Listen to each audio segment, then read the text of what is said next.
If you would turn to page 73, which is your note of September 4th. On the subjective, it says she's still feeling anxious and she is not sleeping well. Is that correct? Yes. The report again is 7 hours. Is it 7 hours of interrupted sleep? Is that your perception? Yes. Again, it's. I usually put what the nurses put there in their note, and then I'd ask her for the quality of her sleep. Okay. And it says denies feeling depressed and denies suicidal ideation. Is that correct? Correct. On the 4th, do you have a sense that in terms of her depression? How would you characterize it? Is it mild, moderate? Is it still severe or major? Or I thought she was feeling better. Our goal was to switch her Zoloft to Effexor, we kind of reached our goal of 150 milligrams, and now we just wanted to continue that.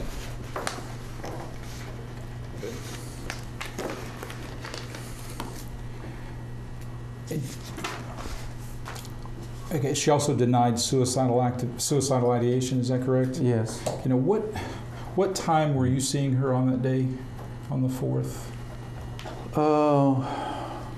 14. It says here 14:25. Okay.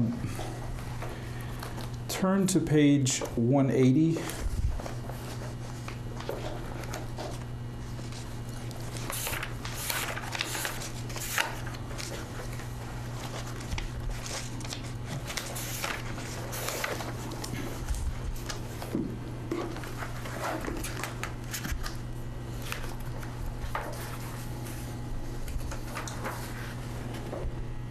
This one.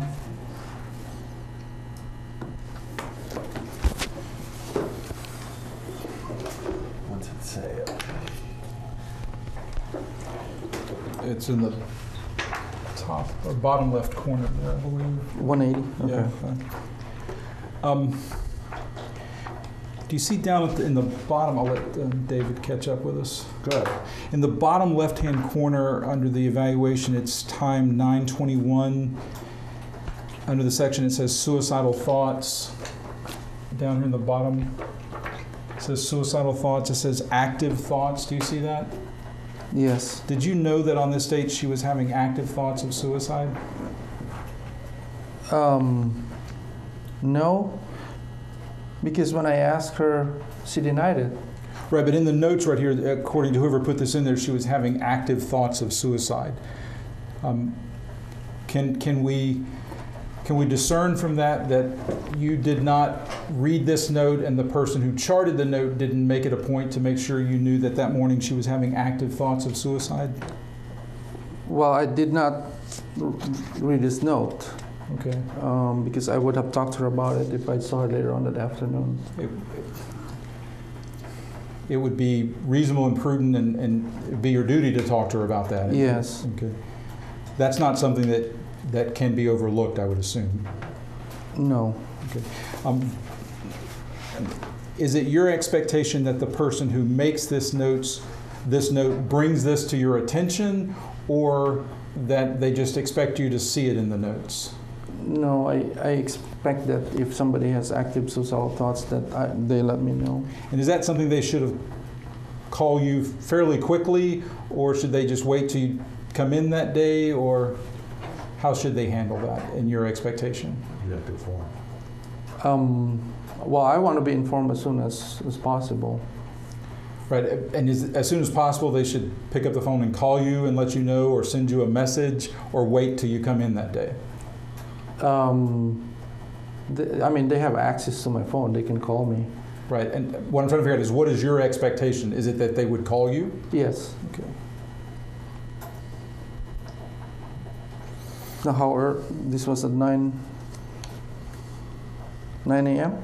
Is that it? Yeah, it's the time, if I'm reading it correctly, and we're going to have to wait to get to this person to make sure that we're reading it correctly, but it says 9:21 on September 14th that she's having active thoughts of suicide. Okay.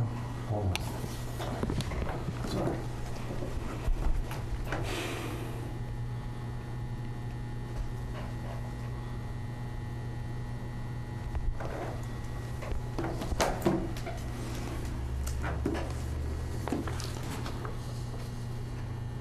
But I can leave here with the understanding that you were not aware of that back on September 4th, 2013. No. Okay.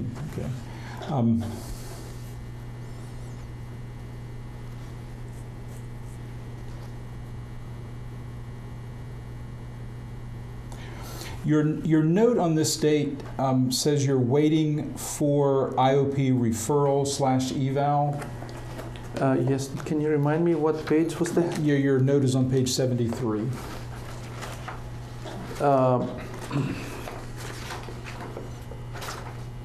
Yes. What was the question? I just want to make sure that's what your note says, and tell us what that note means, IOP referral / eval. It means that I've talked to the IOP coordinator and referred her the patient and waiting for them to do the evaluation. And now, with this particular patient, do you recall specifically speaking to the IOP coordinator? Yes. Okay. Did you make notes of speaking to the IOP coordinator? I mean, that's if I put that there, that means I expect, that's why I put it there. Right, but is it possible that instead of speaking to the IOP coordinator that you just simply wrote a note for a referral, or would you have actually had a face-to-face or telephone conference with I would have done it. I mean, this is the day we had our treatment team, and everybody, including the IOP coordinators and treatment team. So whenever I make, we discuss, okay, she needs to go to IOP. So then that's when it's a treatment team, so everybody is there, the nursing staff, the IOP coordinator, myself, the Baker coordinator, everybody's their treatment team. So. Okay. What is your expectation of the IOP coordinator after that team meeting? What's the IOP coordinator supposed to do at that point? I'll talk to the patient, give her information about the IOP, see if she's interested in doing it, and then proceed from there, make an appointment once she's discharged. Now, is that something that's supposed to be done before she's discharged, or is it done after she's discharged? Which one? The coordinator talking to her? The coordinator talking to her. Typically, it's before she gets discharged. Okay. And if I read your discharge note correctly, you had a discussion with Ms. Emerson about IOP, and when she agreed to do that, you decided to discharge her. Is that correct? No, she agreed to do the IOP even before she was discharged. When I made this referral, I've already talked to her about considering IOP. Right. And at least part of the reason that you decided to discharge her and think that it was safe for discharge was because she had agreed to do the IOP that you recommended, correct? Well, it would be good if she agreed, but the reason for discharging her is because I felt that she was safe for discharge. I mean, that she was not suicidal and no longer fulfilling criteria for the Baker Act. Okay.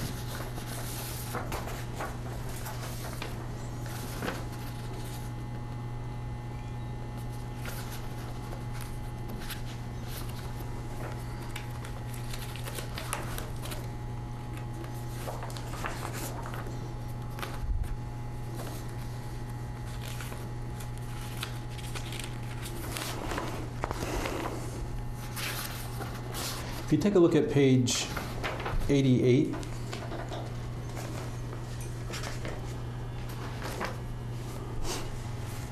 if you would read the last sentence in the paragraph before mental status, just read that sentence into the record. I decided Yes. to refer her to our intensive outpatient program, and the patient was agreeable with this, and therefore on September 6th the patient was discharged home. Okay. As I understand that sentence,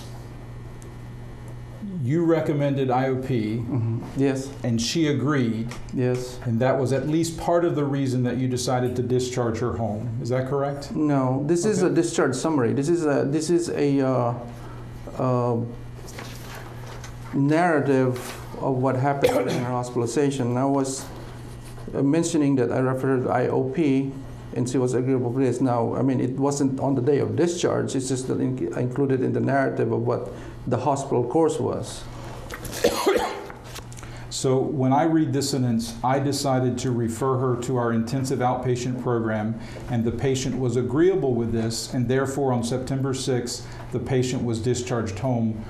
When I read that and understand that a condition of discharge is that she agreed to go into the IOP, you would tell me that that's the wrong way to read that. Is that Yes. correct? Okay. I've been discussing IOP with her even before that. I may have even discussed it with the husband too.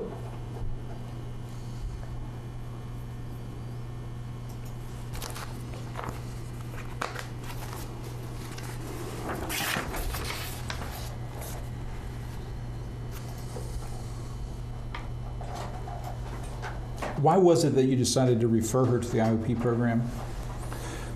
Because Soundside couldn't see her until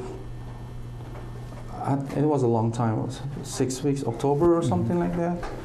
So that's why that's one of the reasons. But the other one is she's new to the area. She just got transferred here from North Carolina. She knows nobody except her family.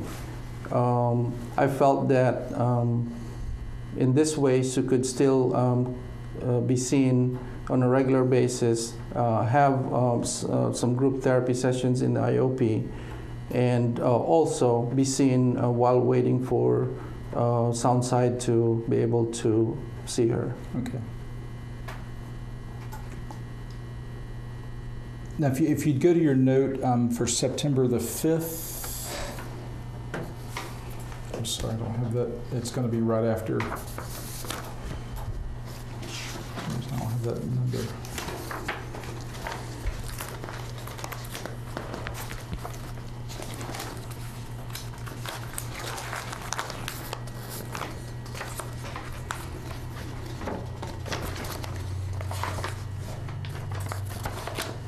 It's page 81. 81? Yeah. I'm sorry, that's September the 6th.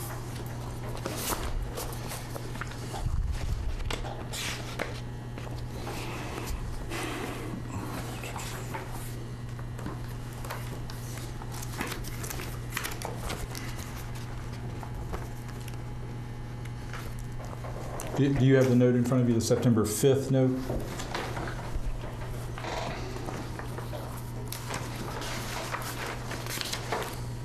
Yes.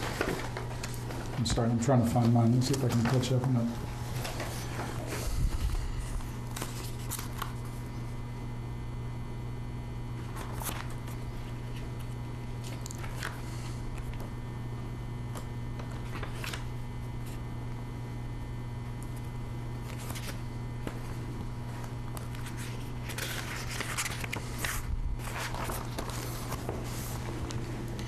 Okay, on September 5th, your description is that she feels better with bright affect. She slept for 7 hours, continues to notice decrease in anxiety, feeling ready to go home, has decided to go to our IOP. Is that correct? That's correct. So it wasn't until September 5th that she actually decided to go to the IOP. Is that correct?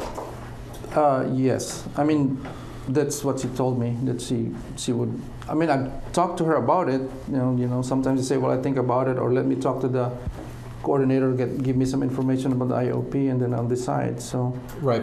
This is when she decided she will go. So the day before she's discharged is the day that she decides to go to the IOP. Is that correct? Yes. Okay.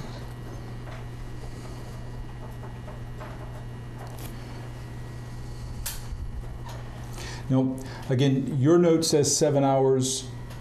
Her note, the nurse's note says 7 hours, and I believe she reports an average of 5 hours of sleep. She falls asleep but can't go back to sleep. Does that sound familiar to you? I know that was part of her interrupted sleep, is when she wakes up, then she can't go back to sleep. I know, but the thing I'm focused on right now is on September 5th, it looks like your note says 7 hours. The nurse's note says 7 hours, and she gives a report of an average of 5 hours of sleep a night. Assume that to be true. To whom? Well, it's in the nurse's notes. Okay. Okay, so assume that to be true. Can we agree that that appears to be inconsistent with your note saying 7 hours, the nurse's note saying 7 hours, and she reports 5 hours? Well, in this case where I actually documented in the comments, that means she gave me I asked her, okay, how many hours did you sleep last night? And that's what she told me. Okay. If she also reports 5 hours somewhere else in the nursing notes, is that information you should have before you decide to discharge her? I mean, I'd rely on her. I mean, that's her report to me.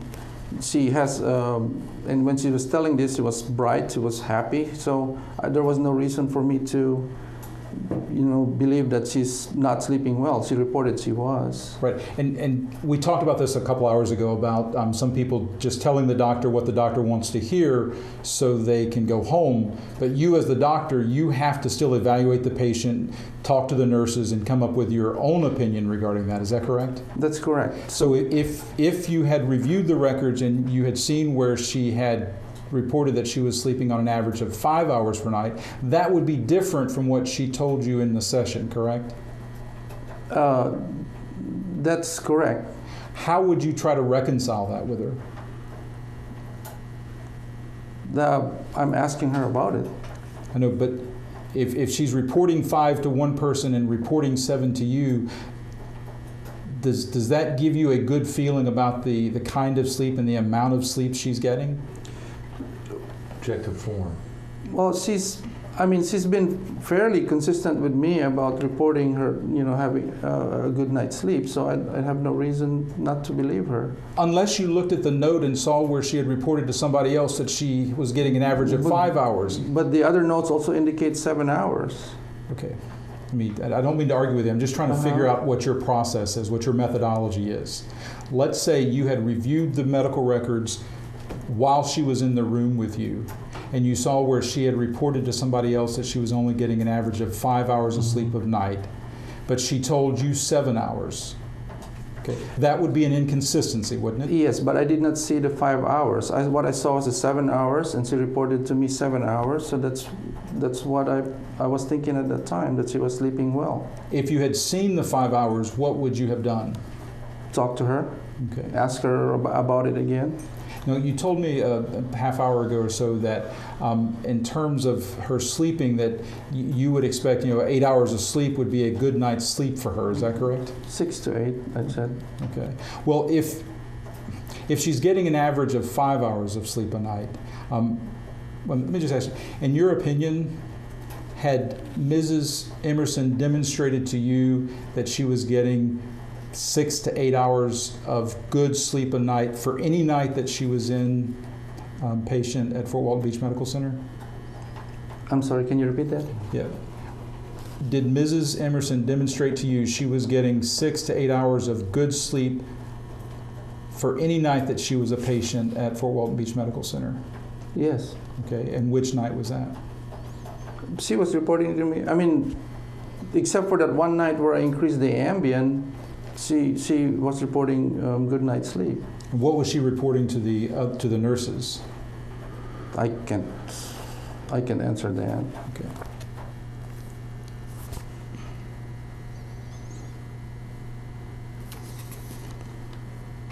She also reported a decrease in anxiety. Is that correct? Yes. Okay, and she was feeling ready to go home. Is that correct? Yes. Okay. Would you look at page 184?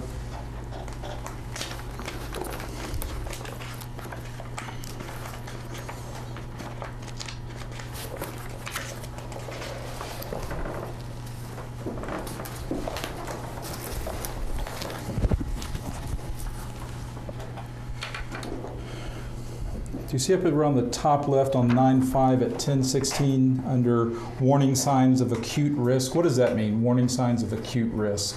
What does that mean before we look at it? Well, the phrase up in the top left, it says warning signs of acute risk. What does that say, or what does that mean? Warning signs of acute risk. I'm sorry, I can't find it. the phrase warning signs of acute risk, what does that mean?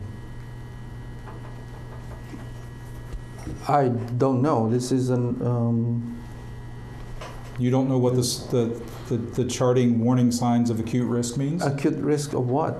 Okay, I don't know. all right. No, it says there, the report is severe anxiety and agitation at 10:15. Since you don't mention that in your September 5th note, can we assume that you were not aware that that morning she was having severe anxiety and agitation? I did not know about this. Okay. You would agree that's something that either you should see in the records or somebody should bring to your attention? Yes.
On September 5th, actually, if you would look at page 186, I may have you on 186, if you look at 186.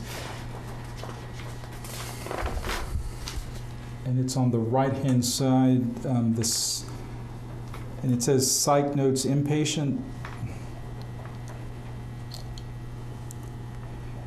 Would you read that note?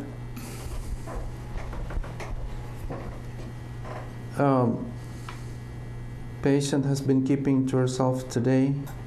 She reports she is not feeling well. She says she is more depressed today than yesterday. She's withdrawn. She is withdrawn to her room and is not interacting with others. She does state she is not feeling suicidal and contracts for safety. She comes out of her room for meals and meds and returns to her room.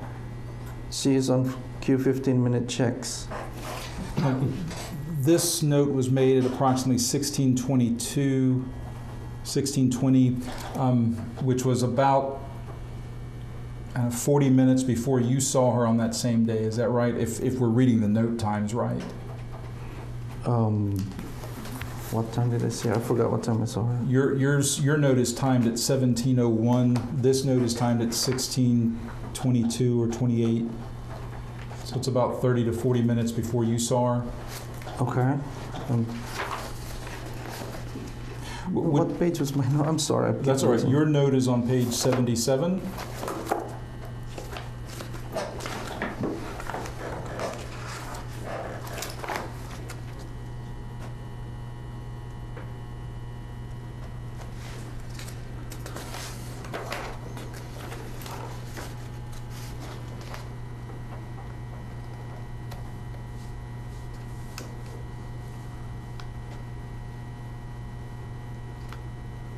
Okay. No, at 5 o'clock that day, at 17:01, the reports to you are that she feels better with brighter affect. Is that correct? Form. She reports to me, yes. You just read to me what you've got written under comments. She feels better with brighter affect. Okay, now if we look back at the nurse's note at 30 minutes or so before that, that's the description you have of her based on her report to you. That's significantly different from the report at 30 minutes earlier. Would you agree? Yes, but can we? One of the things. Sometimes if I get really busy, then I do the notes later. So I'm not sure about the timing of this. If we can look at That time I ordered, well, that's the only thing I'm not sure at is what time I saw her this day, because 1701 is kind of, you know, I might have had a busy day and I wasn't able to write the note immediately. Can I leave here today with the understanding that you did not know about this nursing note description where she reports that she had been, or it's reported that she had been keeping to herself, she's not feeling well, she's more depressed today than yesterday, the day that she had active suicide thoughts? Yes, I did not know about that.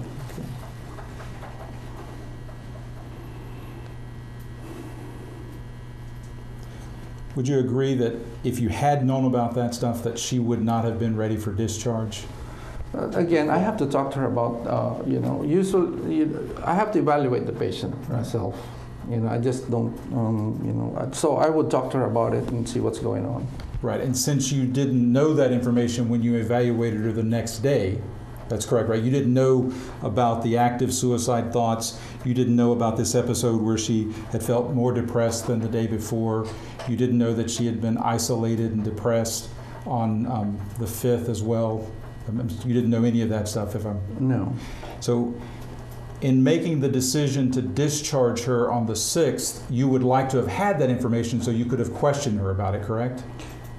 I would like to have had that information, but I also evaluated her on the day of discharge, and you know, she said she wasn't suicidal, and it's good to have that information and talk to her about it. But I also do my own evaluation.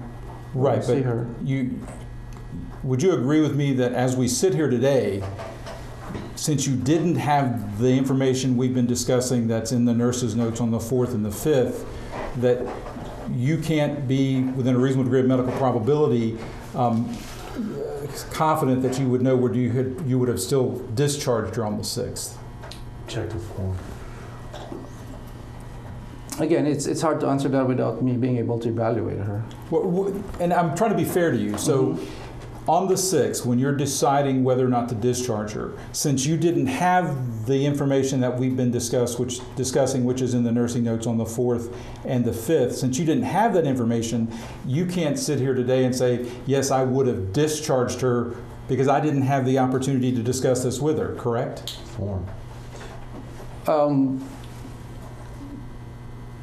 I don't know how to answer that. I mean, it's I did not have that information. Did it say she was actively suicidal? Because I thought that she said that she wasn't in the. No, on the 4th. The 4th is where there's the note of the active suicide thoughts. The 5th is the note where she says she's more depressed than she was the day before. But not suicidal. But not suicidal. Yes. So on the 6th, when you see her, since you don't have any of this information, can you confidently sit here today and say, even without that information, I still would have discharged her? Or would you say, I would have liked to have had that information before making the decision? Objective form. I would have liked to have that information, but my decision making on discharging her would still be on whether she was having suicidal idea, you know, she was fulfilling criteria for Barraca or not. And to reach that conclusion, you would need the information from the 4th and the 5th to at least evaluate with her. Would you agree? It would be helpful. Okay. What's the wrong with the form? I think you just need to clarify that you're talking about the nursing information. He had his information and other information. Okay, that's fair. Just not the nursing info. The nursing information regarding the 4th and the 5th that we've been talking about, you didn't have that on the 6th when you evaluated her, is that correct? No, I did not. You would like to have had that on the 6th when you were making the decision to discharge her that day, is that correct? Yes.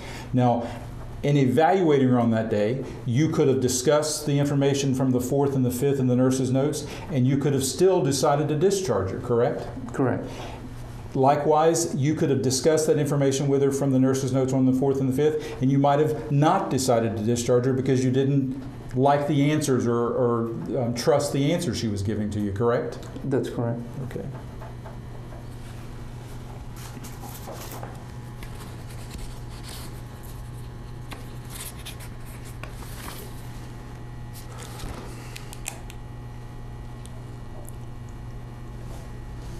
You've mentioned to me that you actually remember a conversation with Mrs. Emerson when she told you about the 20 milligrams of Ambien that she had tried before. You talked to her about the FDA decision to reduce the recommended dosage, and that information is not in your notes. Is that correct? It's not. Is there any other conversation that you had with Miss Emerson that is not in your notes that you remember today? Anything that we haven't talked about that you remember Miss Emerson saying, and it's not in your notes?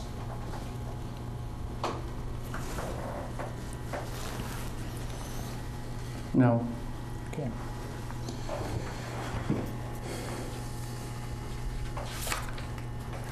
Let me take about 5 minutes. Mm-hmm. Doctor, we've talked several times about your discussion with Mrs. Emerson regarding the Ambien and the risk that you discussed with her. Did you discuss with her the warnings included by the manufacturer and the risk of abnormal thinking?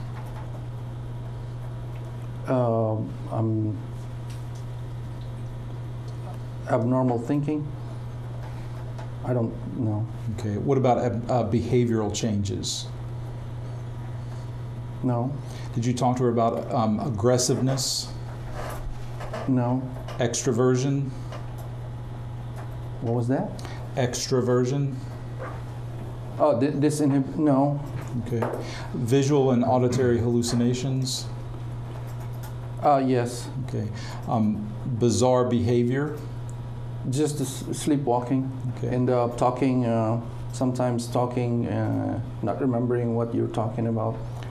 Agitation? No. Depersonalization? No. Okay. And with, I think we've discussed, you did not discuss with her that there's a risk of worsening of depression, including suicidal thoughts and actions. Is that correct? No. Okay. Oh, No, it's not correct, or no, you didn't discuss it with her, did you? I did not discuss that with her. Okay. You mentioned sometimes that when you're discharging patients who are suicidal, you'll make sure that the family secures the guns. Is that correct? Well, the social work, it's part of the safety plan, the discharge safety plan.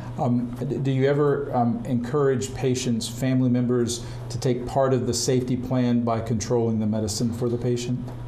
Yes. Okay. In a patient who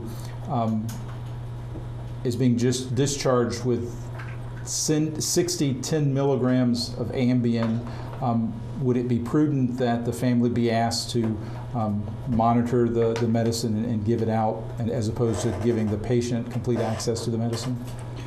She has not demonstrated that she's been abusing the medicines, so I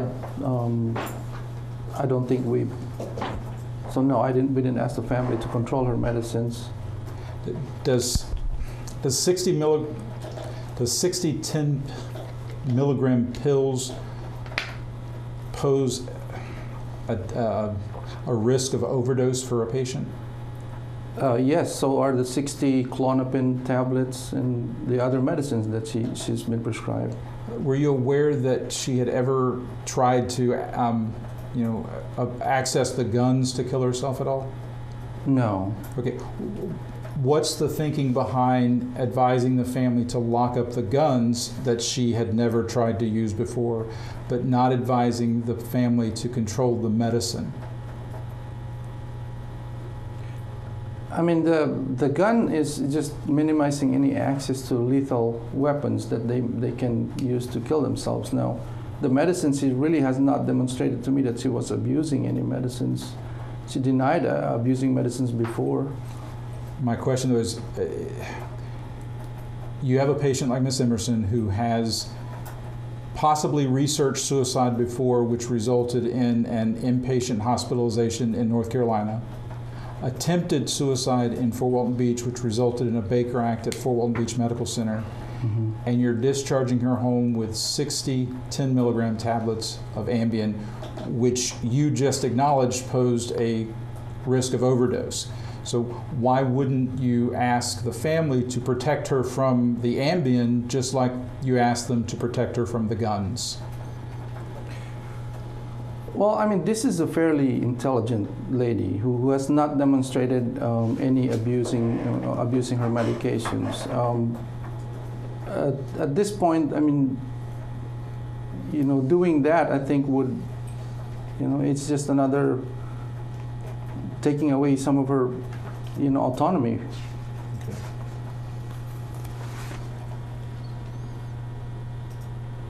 Do you have a sense for how many patients in September 13 that you had prescribed 20 milligrams of Ambien to?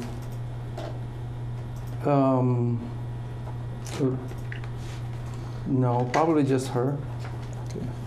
When was the time prior to her that you can think of that you had prescribed 20 milligrams of Ambien, if ever, to somebody? I cannot recall that. Okay. I see so many patients. In your discussion with her, did you tell her that she was the only patient you would have had on 20 milligrams of Ambien at that time? Well, no, I told her that it has been used at 20 milligrams before. So and she says that she said that she had tried it at 20 milligrams before. So I'm not quite sure what you're asking. I'm wondering if in your discussion with Mrs. Emerson, you let her know that she would be the only patient you have on 20 milligrams of Ambien at that time. No.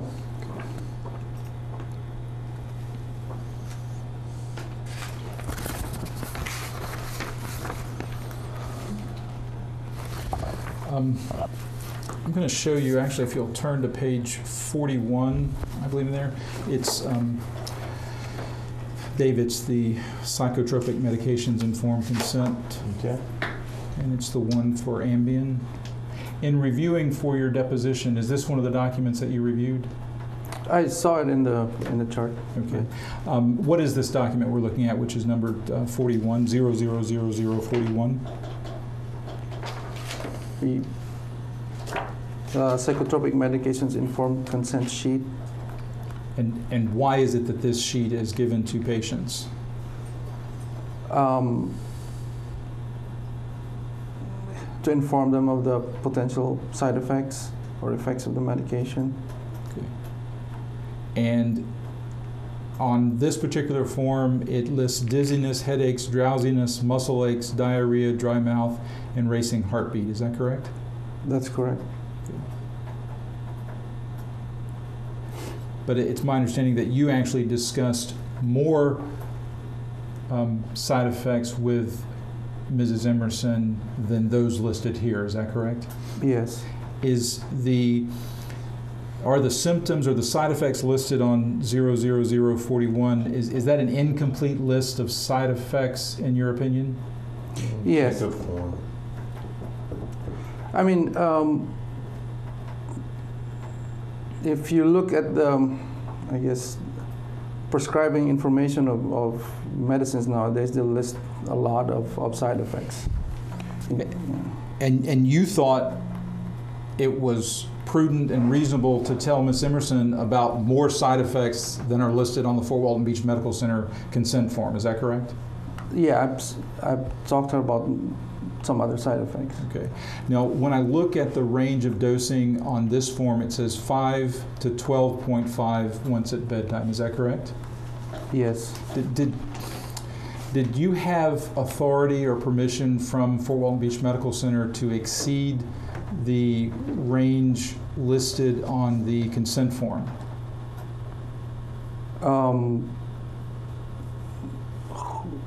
Authority from them?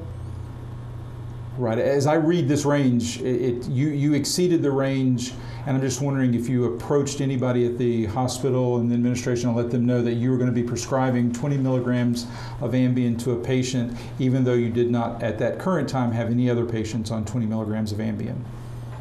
I think with electronic medical record, when you put an order and exceeds the range, it will flag, and then you have to override it. Okay. And how do you override it? Is it just manual, or do you have to ask the pharmacy, or how does that happen? I think, I mean, the pharmacy would flag it, but then I could override it. And do you have to seek permission from the medical director or for anybody in administration to override a prescription in terms of the range as it's outlined or outlined on the consent form? No. Okay. Now, down at the bottom of this sheet, the second sentence reads, "I understand that a change in dosage or frequency range from that listed above or attached will require my express and informed consent." And that's signed by Mrs. Emerson. So as I read that, if you're going to change the dosage here, you have to have her express and informed consent. Is that how you understand that? I'm reading down here.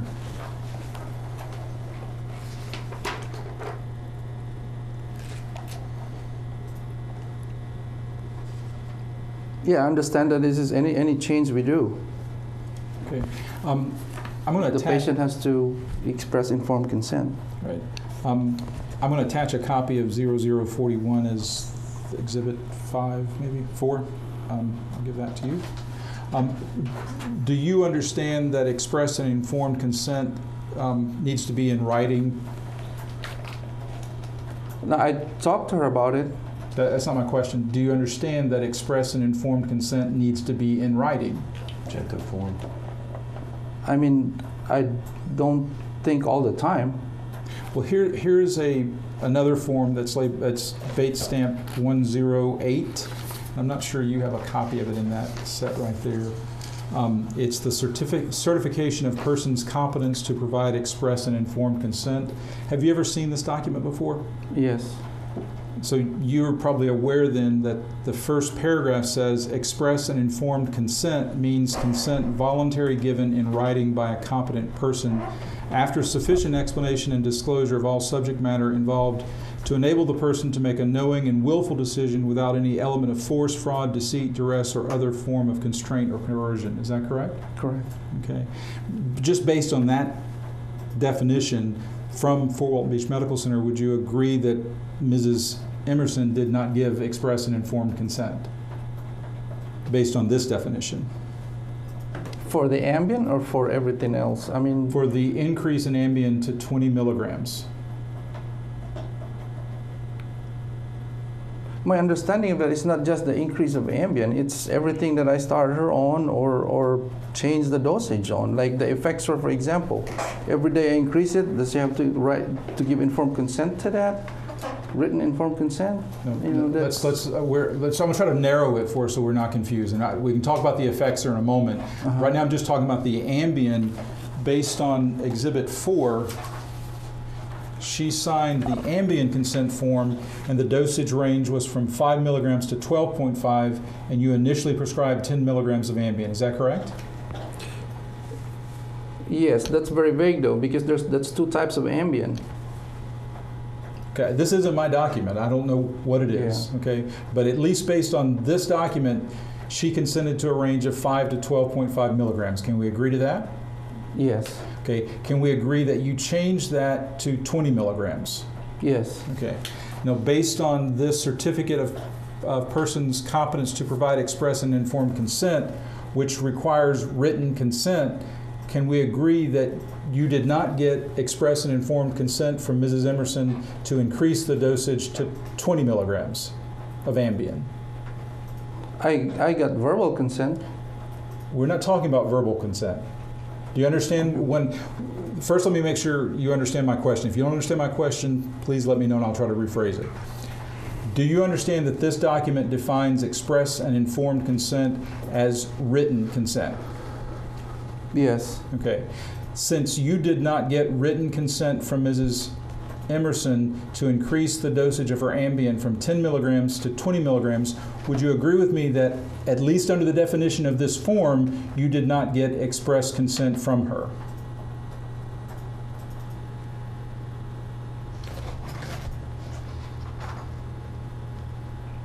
Yes. Okay. Those are all the questions I have. Nothing, we'll read.